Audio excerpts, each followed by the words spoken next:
கல்லூரி தேர்வுகள் எல்லாம் முடிந்தது. எஸ்டேட்டில் வாழ்ந்து கொண்டிருந்த தாத்தா வீட்டிற்கு செல்ல பிரசாத் தீர்மானம் செய்தான்.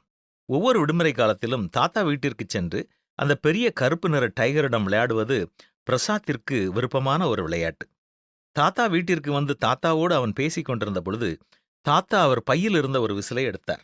அதை வாயில் வைத்து ஊதினார். அங்கு எந்த சத்தமும் கேட்கவில்லை. உடனே பிரசாத், என்ன தாத்தா, இது உடைந்த விசிலா? சத்தமே வரவில்லை என்றான்.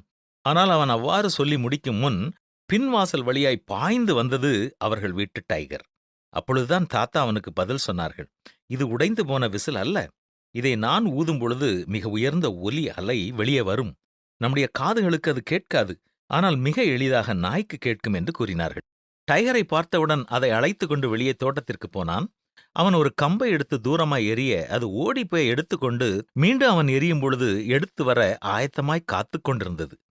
களைத்து போய் தாத்தா அருகே அவன் வந்து உட்கார்ந்த பொழுது, தாத்தா, அந்த விசிலை கொஞ்சம் தருவீர்களா, நானும் ஊதி பார்க்கிறேன் என்று கேட்டான். அதற்கு தாத்தா, இல்லை இல்லை, அதை நாம் சும்மா சும்மா ஊதக்கூடாது.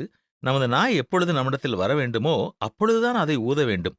அப்பொழுதுதான் அதனுடைய கவனம் மிக அதிகமாக அந்த சத்தத்தில் இருக்கும் என்றும் கூறினார். மேலும் தாத்தா அவனை பார்த்து, நீ டைகரோடு விளையாடிக் கொண்டிருக்கும் பொழுது ஒரு குறிப்பிட்ட காரியம் என்னுடைய மனதில் வந்தது. அதாவது கடவுளும் நம்முடைய கவனத்தை திருப்புவதற்காக அவ்வப்போது நம்மை அவர் அழைக்கிறார் என்றும் கூறினார். உடனே பிரசாத், கடவுள் கையில் விசில் ஏதும் இல்லையே, எப்படி அவர் நம்மை அழைப்பார் என்று கேட்டான். சிரித்துக்கொண்டே தாத்தா அவனை பார்த்து, கடவுள் நம்முடைய பெற்றோர் மூலமாக நம்மோடு பேசுவார், நம்முடைய ஆசிரியர்கள் மூலமாக நம்மோடு பேசுவார், சில நேரங்களில் வேத வசனத்தை வாசிக்கும் பொழுது நம்மோடு பேசுவார், சில நேரங்களில் நாம் அமைதியாக இருக்கும் பொழுது நமது மனச்சாட்சி மூலமாக பரிசுத்த ஆவியானவர் நம்மோடு பேசுவார், இல்லையா பிரசாத் என்றார் தாத்தா. அதற்கு பிரசாத், ஆமாம் தாத்தா என்று அதை ஆமோதித்தான். உடனே தாத்தாவும் அவனை பார்த்து, கடவுளுடைய பிள்ளைகள் மட்டும்தான் அவருடைய சத்தத்தை கேட்கவும் புரிந்து கொள்ளவும் முடியும் என்றும் கூறினார். உடனே பிரசாத், ஆமாம் தாத்தா, நானும் கடவுள் என்னோடு பேசும் ஒவ்வொரு நேரத்திலும் அதை கவனிக்க வேண்டும், அவருக்கு கீழ்ப்படிய வேண்டும் என்று விரும்புகிறேன். என் ஆசிரியர் மூலமாகவோ என்னுடைய போதகர் மூலமாகவோ எப்பொழுது கடவுள் என்னோடு பேசினாலும் அவருக்கு நான் கீழ்ப்படிவேன் தாத்தா என்று உற்சாகமாக பதில் சொன்னான்.